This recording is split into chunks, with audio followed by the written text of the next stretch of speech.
Hello my dear friends, अगर आप सब सीटेट 2020 की तैयारी कर रहे हैं तो मैं हूं सुनीता और मैं आ रही हूं आप सबका साथ देने सीटेट 2020 का प्रिपरेशन करने के लिए। और हम पूरी कोशिश करेंगे कि एक अटेम्प्ट में इतने कम टाइम में हम उसे क्लियर कर लें।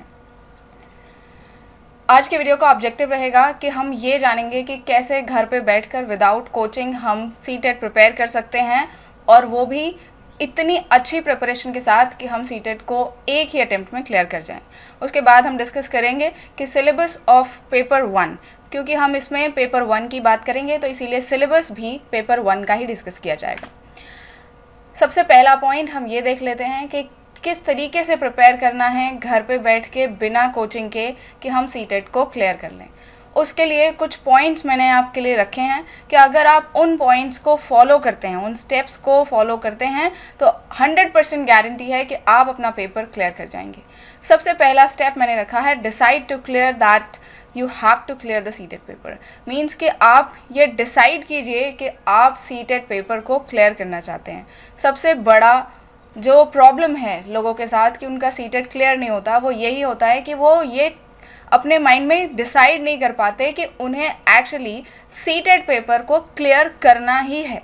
अपना दिमाग प्रिपेयर करिए। आपका दिमाग अगर इस बात के लिए प्रिपेयर हो जाएगा कि मुझे सीटेट क्लियर करना है, तो वो बिना किसी एफर्ट के अपने आप वो आइडियाज़ निकाल पाएगा कि किस तरीके से प्रिपेयर करना है, क्या चीज़ें हैं जो मुझे ज़्यादा फोकस रहनी है। तो इसलिए आपको ये ज़रूरी है कि आप अपने माइंड को इसलिए प्रिपेयर करें कि वो डिसाइड कर ले कि आप सीटेट इस बार क्लियर कर जाएंगे। जब आप अपने मन को समझा लें कि मुझे सीटेट क्लियर करना है, तब आप एक स्टेप आगे बढ़िए और ट्राई कीजिए कि आप जो सीटेट का पेपर है उसका ब्लूप्रिंट निकालें, उसे अंडरस्टैंड करें कि कितने टाइम का पेपर है, कितने क्वेश्चंस आएंगे, कितने सब पार्ट्स होंगे, उसमें किस सब पार्ट में कितने क्वेश्चंस होंगे, कितनी मार्किंग होगी, क्या नेगेटिव मार्किंग है या नेगेटिव मार्किंग नहीं है। ये सारी चीज़ें आप पहले अपने दिमाग को समझाइए कि एक्चुअल में पेपर ये है, कि इसमें टाइम पीरियड ये है, इतने क्वेश्चंस हैं, और इस तरीके से क्वेश्चंस का फॉर्मेट रहेगा कि पहले टॉपिक्स जो आएंगे वो इस सब्जेक्ट से रिलेटेड आएंगे, फिर जो हमारे साथ क्वेश्चन आएंगे वो इस सब्जेक्ट से रिलेटेड आएंगे। तो इस तरीके से अपने आप को प्रिपेयर करिए। आपके दिमाग में ब्लूप्रिंट बिल्कुल क्लियर होना चाहिए कि जिस पेपर को आप देने जा रहे हैं उस पेपर का ब्लूप्रिंट क्या है। उसके बाद नेक्स्ट स्टेप हो जाता है understand the syllabus of CTET. Means कि आपने ये डिसाइड कर लिया है कि आप सीटेट को क्लियर करेंगे, आपका माइंड प्रॉपरली मोटिवेटेड है। अब आपने ब्लूप्रिंट भी देख लिया है और आप ब्लूप्रिंट देख के बड़े खुश हो गए हैं, समझ गए हैं कि वाओ सीटेट पेपर ऐसा आने वाला है। तब आपको ये देखना है कि एक्चुअल में जो हमने सब पार्ट्स देखे हैं इस पेपर के, वो जो टॉपिक्स हैं वो क्या इन्वॉल्व करते हैं या क्या इंक्लूड करते हैं। उन टॉपिक्स को समझना है कि वो टॉपिक्स एक्चुअल में क्या पूछना चाह रहे हैं। इसीलिए हम सिलेबस को समझते हैं।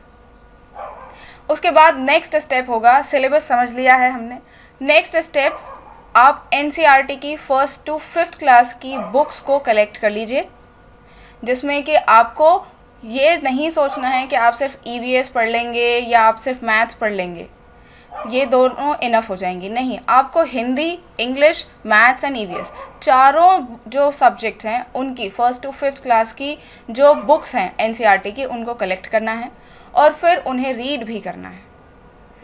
और उन्हें कैसे रीड करना है ये मैं आपको ज़रूर बताऊंगी, ताकि आप 100% गारंटी के साथ सीटेट को क्लियर कर पाएँ।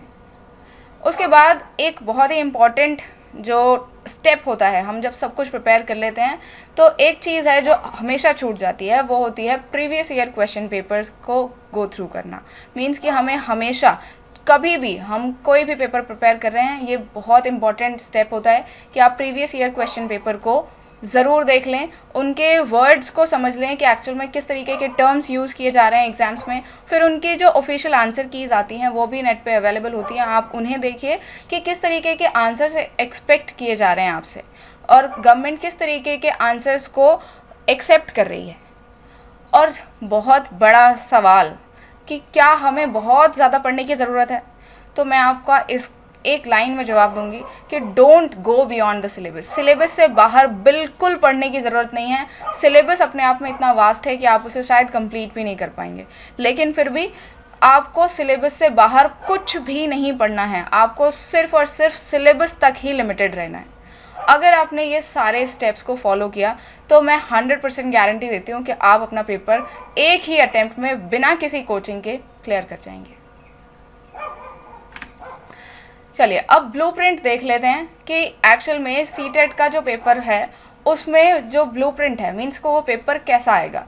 तो उसमें सबसे पहला सब पार्ट आपको देखने को मिलेगा बाल विकास और अध्यापन का, जिसमें आपको 30 क्वेश्चंस करने होंगे और ये 30 ही मार्क्स के होंगे। और मैं एक बहुत बड़ी बात ये बता दूं कि सीटेट में नेगेटिव मार्किंग नहीं होती है, तो आप अगर कोई क्वेश्चन नहीं आ रहा है तो उसे छोड़िए नहीं, उसमें आप तुक्का लगा सकते हैं। दूसरा सब पार्ट आपको देखने को मिलेगा भाषा 1, जो कि कंपलसरी है, वो आप डिसाइड करेंगे कि वो इंग्लिश होगी या हिंदी होगी। तो ये भाषा 1 और भाषा 2 दोनों ही सेम रहेंगे और 30 क्वेश्चन आएंगे, 30 मार्क्स होंगे। सेम रहने का मतलब ये है कि भाषा 1 अगर आप हिंदी चूज़ करते हैं तो उसमें भी 30 क्वेश्चन आएंगे, 30 मार्क्स के होंगे। भाषा 2 में अगर आप इंग्लिश चूज़ करते हैं तो उसमें भी 30 क्वेश्चन आएंगे, 30 मार्क्स के होंगे। फिर गणित की बात करते हैं तो गणित में भी 30 क्वेश्चन आएंगे, 30 मार्क्स के होंगे। पर्यावरण अध्ययन की बात करेंगे तो उसमें भी 30 क्वेश्चन, 30 अंक, और कुल जो टोटल मार्क्स बनेंगे वो पूरे पेपर में 150 होंगे और क्वेश्चन भी 150 होंगे।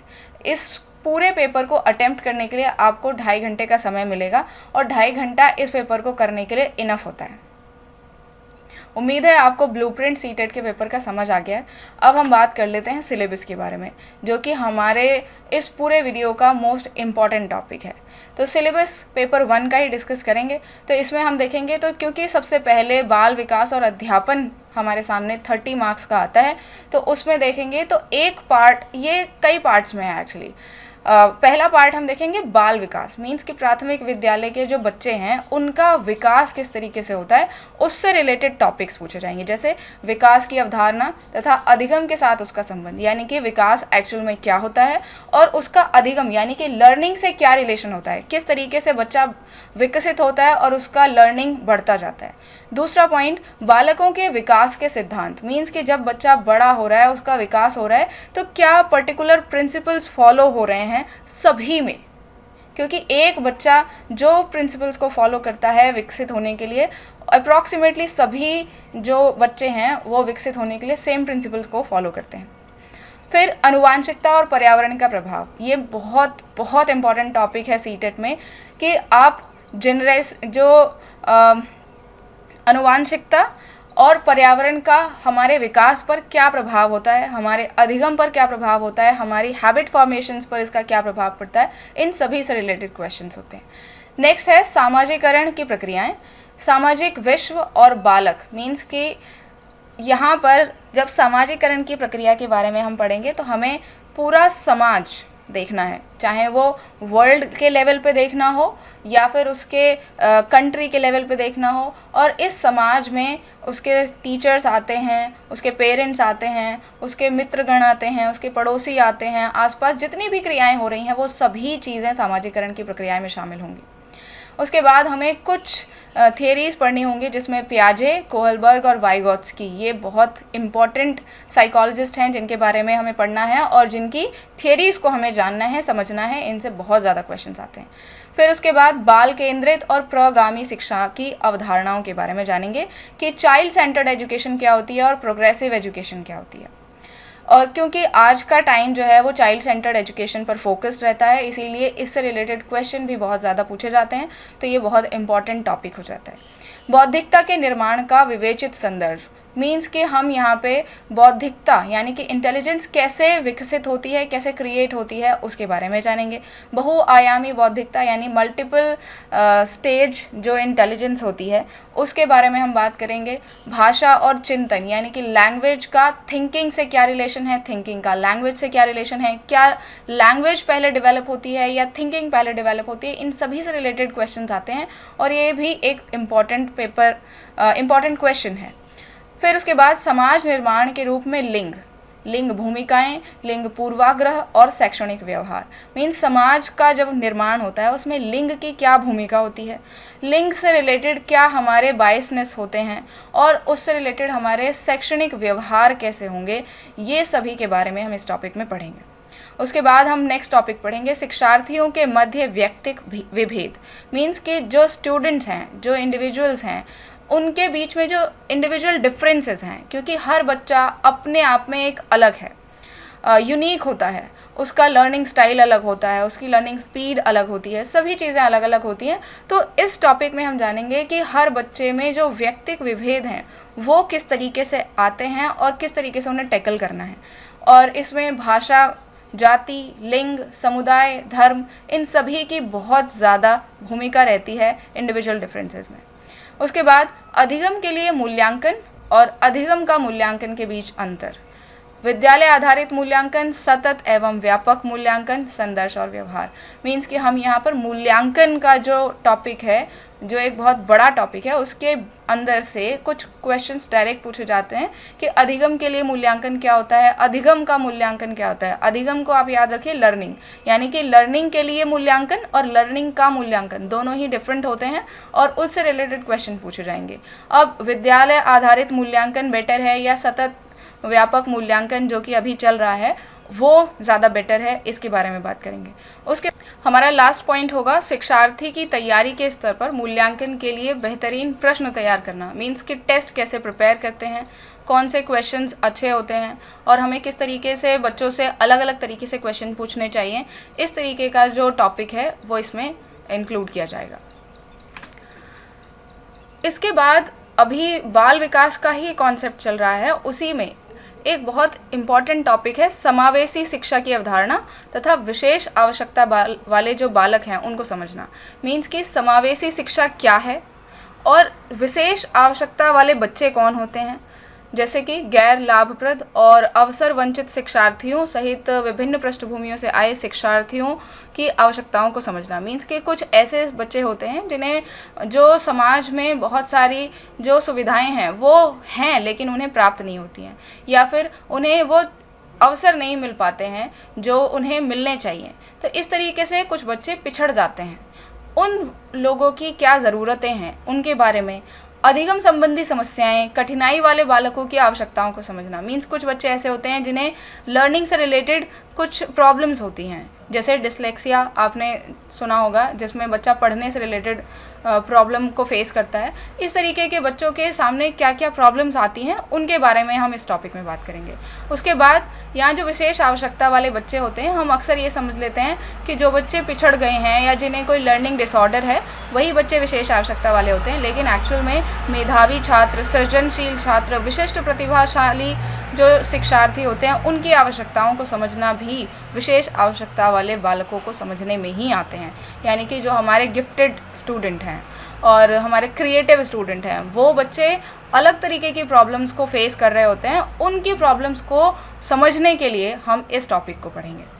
उसके बाद अधिगम और अध्यापन, यानी कि लर्निंग एंड टीचिंग, दोनों के बीच में क्या रिलेशन है और दोनों ही क्या कॉन्सेप्ट्स हैं, उन सब के बारे में भी हम बात करेंगे। और ये 10 नंबर का टॉपिक रहता है सीटेट में।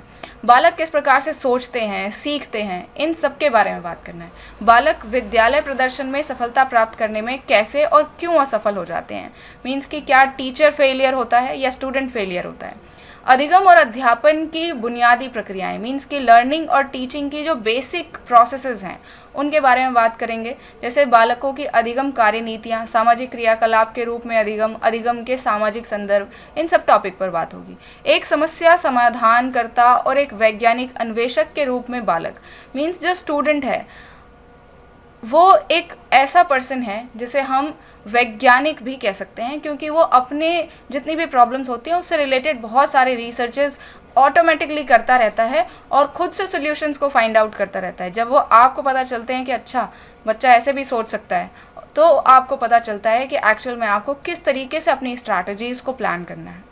बालकों में अधिगम की वैकल्पिक संकल्पना, अधिगम प्रक्रिया में महत्वपूर्ण चरणों के रूप में बालक की त्रुटियों को समझना, बोध एवं संवेदनाएं, प्रेरणा और अधिगम, अधिगम में योगदान देने वाले कारक निजी और पर्यावरणीय।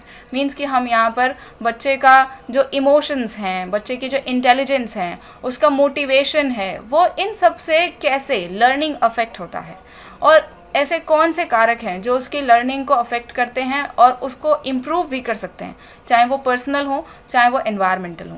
कोई भी हो, इससे कोई फ़र्क नहीं पड़ता, बट हमें जानना सब कुछ है। इसलिए हम बाल विकास और अध्यापन का जो टॉपिक है वो बहुत ज़्यादा बड़ा हो जाता है, और फिर भी हम ये देखेंगे कि क्वेश्चन 30 ही आने हैं। उसके बाद हमारा नेक्स्ट जो सब पार्ट है वो है भाषा 1 का। तो अगर आप इसे हिंदी चूज़ करते हैं तब भी, और अगर आप इसे इंग्लिश चूज़ करते हैं तब भी, अप्रॉक्सीमेटली सिलेबस सेम होता है, बट स्टिल हम सेपरेटली बात करेंगे। तो भाषा 1 जब हम हिंदी को सेलेक्ट कर रहे हैं तब हम इसमें बात कर रहे हैं।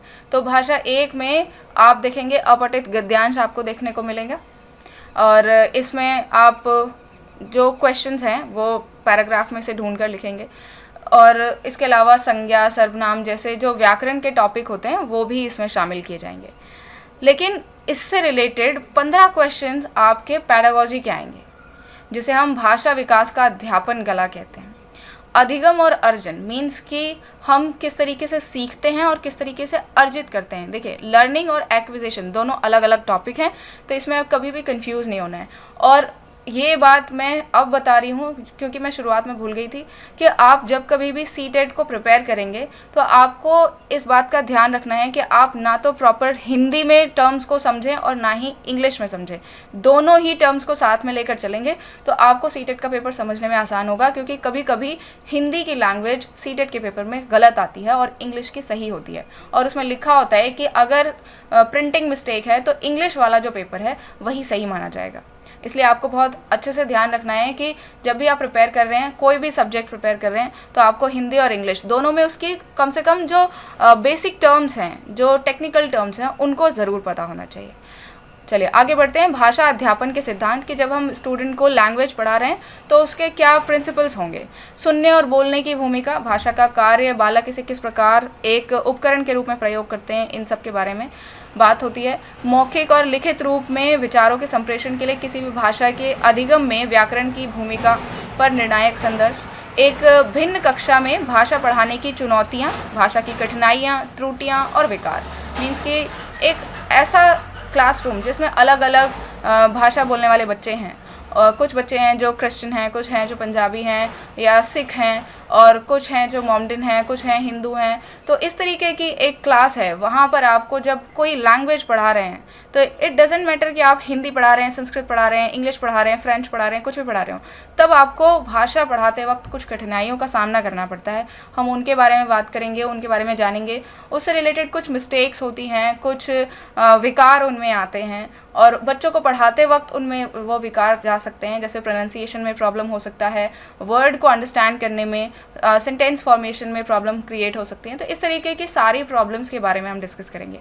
फिर उसके बाद भाषा कौशल कि जो लैंग्वेज का स्किल है उसको कैसे इम्प्रूव किया जा सकता है, बच्चे कैसे डेवलप करते हैं इसे, उस सब के बारे में। भाषा बोधगम्यता और प्रवीणता का मूल्यांकन करना, बोलना, सुनना, पढ़ना और लिखना। मीन्स कि जो बच्चा है वो भाषा को कैसे समझता है और उसका मूल्यांकन कैसे किया जाए, जिसमें हम बोलना, सुनना, पढ़ना, लिखना, ये चारों स्किल्स के बारे में बात करते हैं। फिर उसके बाद है अध्यापन, अधिगम सामग्रियाँ, पाठ्यपुस्तक, मल्टीमीडिया सामग्री, कक्षा का बहुभाषीय संसाधन। मीन्स कि जब आप टीचिंग कर रहे हैं तो आपको कौन से मटेरियल की ज़रूरत पड़ेगी जब आप लैंग्वेज को पढ़ा रहे हैं, और पाठ्य पुस्तक का क्या रोल होता है जिसे हम टेक्स्ट बुक कहते हैं। मल्टीमीडिया जो हमारे पास है उसे हम किस तरीके से यूज़ कर सकते हैं, और जो भाषा है बच्चों की डिफरेंट जैसा कि मैंने कहा कि एक ही क्लास में बहुत डिफरेंट भाषा को बोलने वाले बच्चे हैं, तब आप उसे कैसे संसाधन के रूप में इस्तेमाल कर सकते हैं, इन सब के बारे में पढ़ेंगे। और उसके बाद एक मोस्ट इम्पॉर्टेंट टॉपिक इसमें होता है वो है उपचारात्मक अध्यापन, उसके बारे में भी हम इसमें बात करेंगे। आगे बढ़ते हैं तो भाषा 2 आपके सामने देखने को मिलेगा, और मैं आपको यकीन दिला दूं कि दोनों का सिलेबस सेम होगा, बस लैंग्वेज का फ़र्क होगा। अगर आप हिंदी चूज़ करते हैं तो वो हिंदी में लिखा हुआ होगा, और इंग्लिश चूज़ करते हैं तो वो इंग्लिश में लिखा हुआ होगा। तो इसीलिए इसे इतना ज़्यादा डिटेल में डिस्कस करने की ज़रूरत नहीं है। अब मैथ्स पर आ जाते हैं। तो मैथ्स भी 2 पार्ट में आएगा। 15 क्वेश्चन तो ऐसे होंगे जो आपको डायरेक्ट सॉल्व करने होंगे, जिस मीन्स कि आपका मैथ्स उसमें चेक किया जाएगा, और 15 क्वेश्चन सेम आपको पैडागॉजी के मिलेंगे कि मैथ्स को पढ़ाते वक्त क्या क्या चीज़ें हैं जो हमें ध्यान रखनी पड़ती हैं, और मैथ्स कैसे पढ़ाया जाए, ये सब के बारे में। तो जैसे कि हम 15 क्वेश्चन देख रहे हैं, तो ये जो फिलहाल आप टॉपिक देख रहे हैं ये वो टॉपिक्स हैं जिनमें आपको क्वेश्चन को सॉल्व करके दिखाना पड़ेगा। जैसे ज्यामिति, जिसे ज्योमेट्री कहते हैं, आकार और स्थानिक समझ यानी कि place value and face value की बात करेंगे। हमारे चारों ओर विद्यमान ठोस पदार्थ मीन्स कि 3D ऑब्जेक्ट्स के बारे में बात करेंगे। संख्याएं यानी नंबर्स, जोड़ना, घटाना, गुणा करना, विभाजन, मापन, भार, समय, परिमाण, आंकड़ा प्रबंधन, पैटर्न, राशि, ये सारे ऐसे टॉपिक्स हैं जो आपको सॉल्व करके दिखाने पड़ेंगे। और मैं आपको ये बात 100% श्योरली बता सकती हूँ कि आप यही टॉपिक्स फर्स्ट से 5th क्लास तक की NCERT की बुक में देखेंगे। फर्स्ट से 5th क्लास में इनसे अलग कोई चैप्टर नहीं है।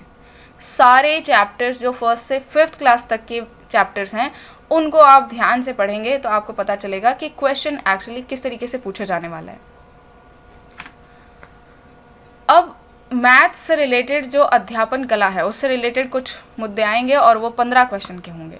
सबसे पहला कि गणितीय या तार्किक चिंतन की प्रकृति क्या होती है, बालक के चिंतन एवं तर्कशील पैटर्नों तथा अर्थ निकालने और अधिगम की कार्यनीतियों को समझना, मीन्स कि बच्चा पैटर्न को कैसे समझता है, उसका जो लॉजिकल पावर है वो किस तरीके से काम करता है, उस सब के बारे में समझेंगे।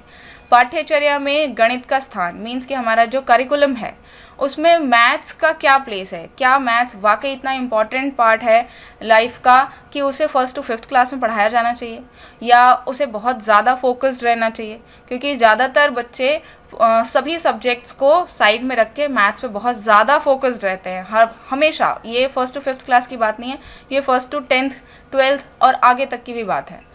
गणित की भाषा क्या होनी चाहिए, सामुदायिक गणित क्या होता है, औपचारिक अनौपचारिक पद्धतियों के माध्यम से कैसे हम मूल्यांकन कर सकते हैं, शिक्षण में क्या समस्याएं आती हैं जब हम मैथ्स पढ़ाते हैं, त्रुटि विश्लेषण और अधिगम एवं अध्यापन के प्रासंगिक पहलू क्या क्या होते हैं, नैदानिक और उपचारात्मक शिक्षण किस तरीके से किया जाता है। नैदानिक मैंने डायग्नोस्टिक एंड उपचारात्मक यानी रेमेडियल, ये दोनों ही शिक्षण से रिलेटेड आपसे ज़रूर क्वेश्चन पूछा जाएगा, मैथ्स में तो ज़रूर पूछा जाएगा। अब बात करते हैं पर्यावरण अध्ययन की, तो सेम पैटर्न फॉलो करेगा ये भी जैसे मैथ्स ने किया कि 15 क्वेश्चन तो ऐसे होंगे जो आपको लगेंगे जैसे शायद जीके के क्वेश्चन हैं, पर वो एक्चुअली जीके के क्वेश्चन नहीं है।